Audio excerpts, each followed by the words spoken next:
Hey guys, it's been a minute, but I'm back. Had some sickness happen. I was wiped out for days. I don't know what that was, but I'm glad it's gone. And then also a couple road trips out to Illinois for family stuff. Took me away from everything for a minute, but now I'm back.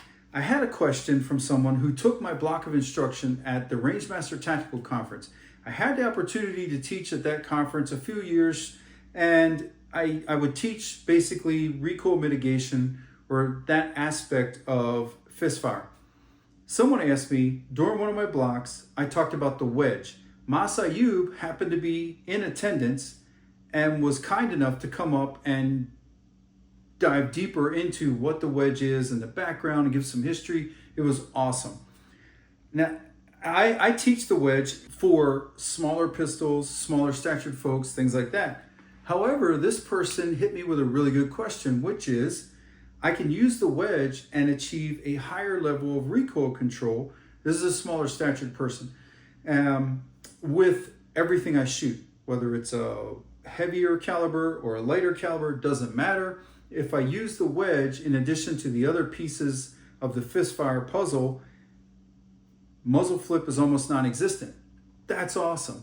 Their question was, for everything in fist fire, you, meaning me, use internal coaching cues, which means, my hand in relation to somewhere on my body. Internal cues are things that are related to me. If I were to tell you to put your hand on your elbow, you would be able to do that 100 times and never miss because it's an internal cue, and it's also something that's been with you forever. It's your own body. As opposed to an external cue, which say from basketball would be at the foul line, I want you to look at or just over the front of the rim or a certain point on the backboard. That's an external thing. Internal cues I prefer because I have control over them, and also I can practice those things even without a pistol in my hand.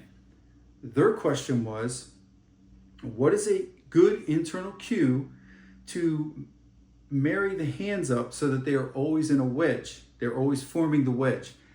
And I started thinking about it, and I gave them this. So I'm interested in you guys. If you already do this, cool. If you don't, try it. I'm going to do this for the next 2 weeks. I dry fire about an hour a day. For the next 2 weeks, I'm going to try this and see if at the end of the 2 weeks, I can reliably hit the wedge without having to think about it. So the cue is middle finger, right, to middle finger. So knuckle roll, but middle finger to middle finger. That causes my pinky to end up here higher. So with a pistol, nothing in the pipe, empty gun, I want to be here. Now, regular fist fire, I would be here and applying a lot of pressure to the bottom of the front strap, right? Trying to get that.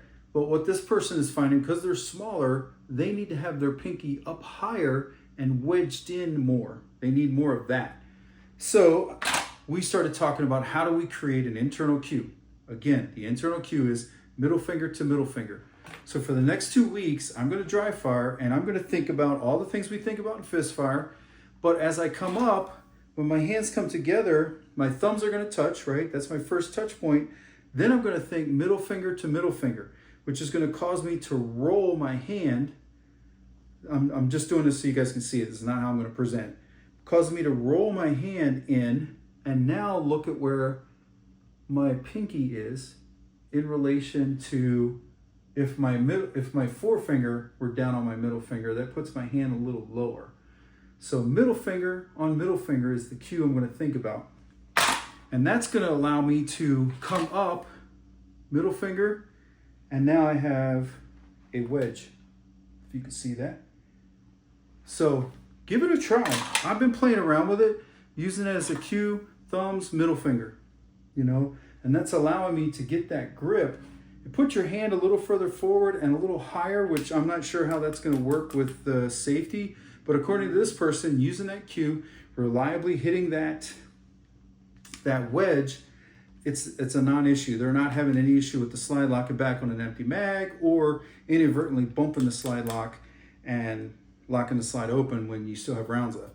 So again, I'm just thinking about all the other cues, right? So knuckle row under the dominant eye, tip of the thumb and the knuckle row. being under the dominant eye, the forearm being placed at the place in space on my body where the pistol clears the holster. My thumbs come together, and when my thumbs come together, I'm thinking middle finger, which causes me to roll or wedge, which was what Mas taught.